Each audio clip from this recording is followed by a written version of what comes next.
नमस्कार, मैं डॉक्टर रमा उल्लास कुलकर्णी, आयुर्वेद की पदव्युत्तर। मौसम कड़ी धूप से उष्णता निर्माण करता है और उष्णता की वजह से वातावरण में रूखापन निर्माण होता है और यही रूखापन मनुष्य के शरीर में वात का संचय शुरू करता है। और जब एकदम विपरीत वातावरण में मौसम कदम रखता है, बादल मंडराने लगते हैं, बरसात शुरू होती है, तब यह संचित हुआ वात प्रकुपित हो जाता है और उसकी वजह से मनुष्य का पाचकाग्नि मंद हो जाता है। और यही सोचकर सदियों से हमारे पुरखों ने उपवास उन दिनों में सोचे हैं। उपवास का मतलब सिर्फ जो अभी खाते हैं जड़ खाना ही कदापि नहीं।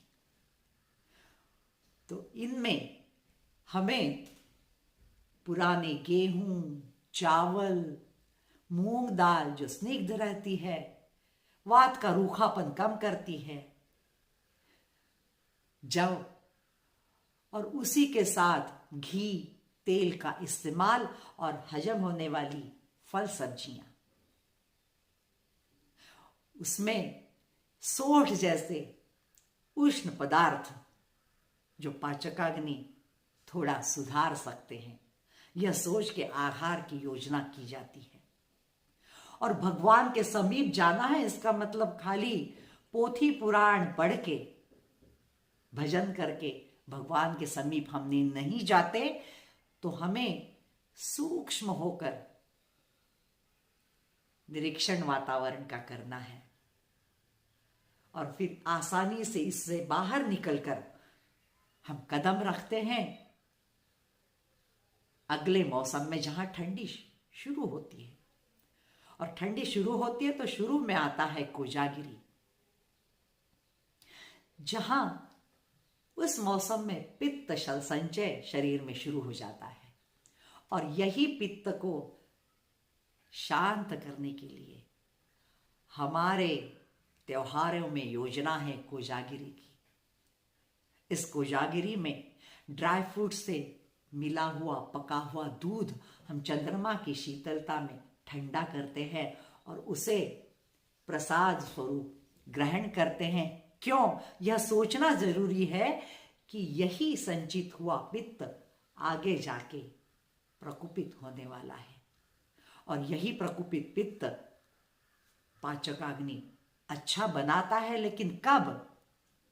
जब हम हमारा विहार भी सोच कर रखे, तो इन दिनों में हमें ज्यादातर सर से लेकर पैर तक पूरे हड्डियों के जोड़ों को, स्नायु को और मांसपेशियों को व्यायाम देना है, जिससे हमारा बल और पाचकाग्नि बढ़ती है।